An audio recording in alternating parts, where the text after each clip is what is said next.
서울을 관통하는 한반도의 젖줄 한강. 80년대 대대적인 한강 개발 사업이 이루어진 뒤 한강은 다시 태어났고 지금까지 서울의 상징이자 대표적인 문화 공간입니다.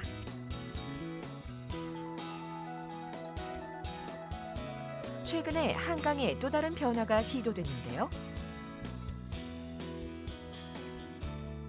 지금부터 타임머신을 타고 한강 둔치에 들어선 대규모의 공사 현장으로 가보겠습니다. 지난 2010년 2월 이곳에서 대형 건축 구조물이 한강으로 띄워졌습니다. 이것은 대규모 프로젝트의 시작을 알리는 신호였죠.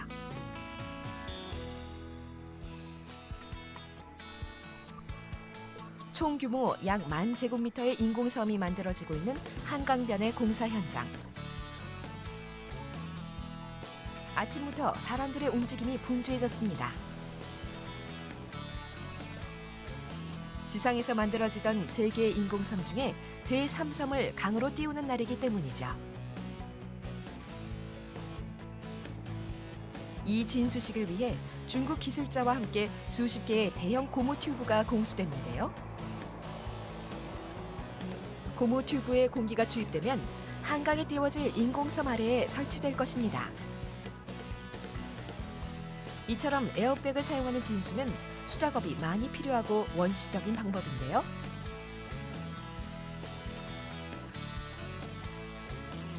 좁고 경사가 급한 한강변에서 대형 구조물을 띄우기 위해선 이 진수 방법을 사용해야 합니다. 원통으로 부풀려진 에어백 위에 놓여진 인공섬. 경사로를 따라 굴려져 한강으로 들어가게 되는 것이죠. 마치 통나무 위에 뗏목을 굴려서 강으로 띄우는 원리와 같습니다.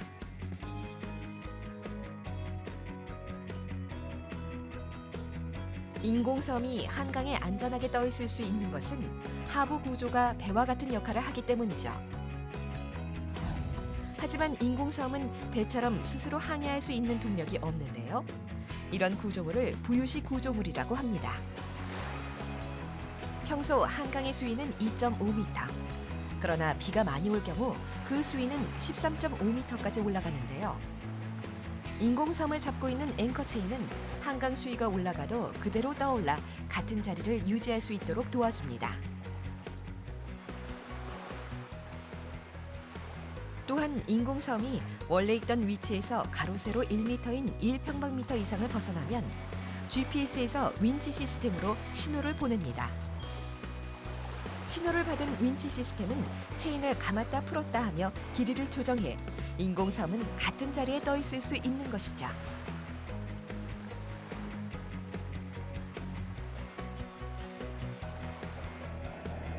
진수식이 시작된 지 4시간 후 드디어 제3섬이 한강에 띄워졌습니다.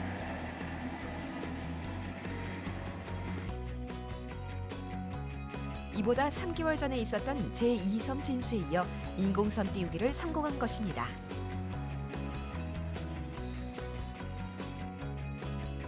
한강에 띄워진 3개의 인공섬들은 반포대교 남단으로 이동해 외장 공사까지 마무리했는데요. 이 공사는 물 위에 뜬 채 진행됐습니다.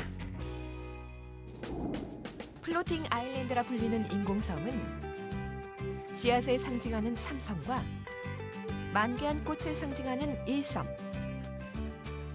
그리고 꽃봉오리를 상징하는 2섬으로 모두 3개의 섬인데요. 다목적 홀부터 수상시설까지 갖춘 인공섬들이죠. 한강 최초의 대형 부유식 구조물인 인공섬. 인공섬을 만드는 과정은 모든 것이 새로운 도전이었습니다.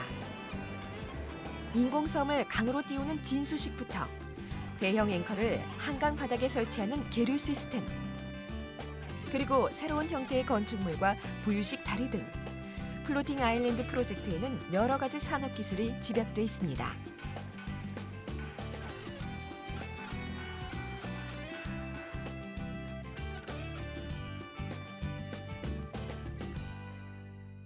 건축만의 기술 혹은 조선만의 기술, 어떤 한 분야의 기술이 아니라 요즘에 여러 가지 기술들이 융합해서 새로운 걸 만들어내는 것처럼 다양한 분야의 기술들이 한꺼번에 만나서 뭔가 새로운 가능성 있는 변종, 긍정적인 변종을 만들어내는 그런 아주 특이한 사례로 기억될 수 있을 것 같습니다.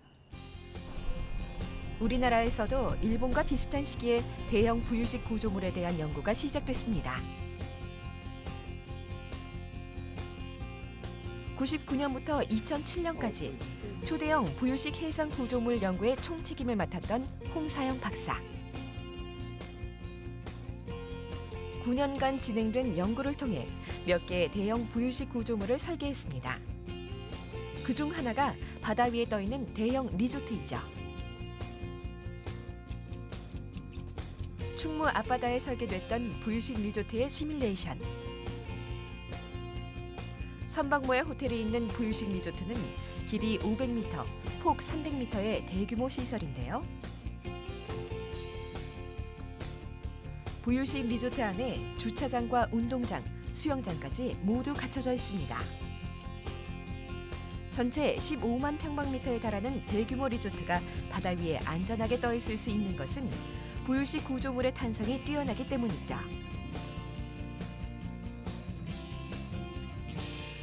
대형 부유식 구조물은 옆으로 얇게 퍼진 형태이기 때문에 파도나 태풍에 큰 충격을 받기 쉬운데요.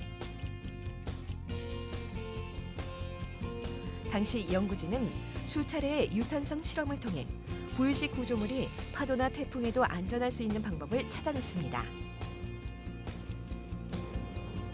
외부 압력에 부유식 구조물 자체가 유연하게 움직여 충격을 흡수하는 것이죠. 제연주기 10,000년짜리 파도에 대해서 설계를 하고 있습니다. 그 뜻은 뭐냐면은 그런 파도가 오더라도 이 구조물이 위치를 유지하고 그 다음에 생존을 할 수 있는 그런 그 성능을 갖도록 구조물이 설계되고 있고요. 그건 무엇을 뜻하냐면은 그런 파도가 왔을 때 이 구조물이 그 구조적으로 해를 받지 않고 그 다음에 인명이 있을 경우에 인명에 큰 상해를 주지 않는 그런 정도 수준의 성능을 유지할 수 있음을 의미합니다. 홍사영 박사 연구팀은 길이가 킬로미터 단위인 초대형 부유식 구조물의 설계에도 성공했는데요. 바로 부유식 공항입니다. 부유식 공항의 길이는 4.5km, 폭이 1.5km로 일본의 부유식 공항보다 약 4배 정도 큽니다. 대형 항공기도 이착륙을 할 수 있는 크기죠. 일단 제도적 기술적인 그런 기반은 만들었다고 볼 수가 있겠고요. 좀 빠진 것이 있다면 이제 그 생산 기술인데 그런 그 생산 기술은 기본적으로 이제 해상에서 부채를 이제 결합시켜서 하는 그런 그 공법인데 이런 공법은 이미 우리나라 조선소가 세계 최고의 기술을 가지고 있기 때문에 그것은 큰 문제는 없다고 생각을 하고 있습니다. 육지를 넘어 강과 바다까지 삶의 영역을 넓혀줄 부유식 구조물. 멀지 않은 미래에 초대형 부유식 구조물을 연결한 해상 도시가 등장할 것입니다.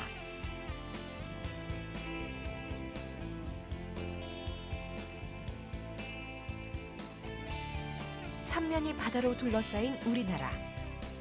해양 도시 개발에 유리한 조건을 갖추고 있어 더욱 빠르게 발전할 것은 물론 무궁무진한 가능성이 열려 있기도 하죠. 해양 도시를 설계하는 도시 설계 공학자, 건축물의 기능 및 공간적 조건을 살피고 결정하는 건축 기사와 구조 공학자, 건설물을 설계 시공하는 토목 공학자까지 이들의 노력은 계속될 것입니다. 도시의 연안의 좁은 공간을 해결할 수 있는 것은 대형의 이러한 부유식 구조물을 연안에다가 이제 설치함으로써 도시를 갖다 확장하는 개념으로 사용될 걸로 전망되고 있고요.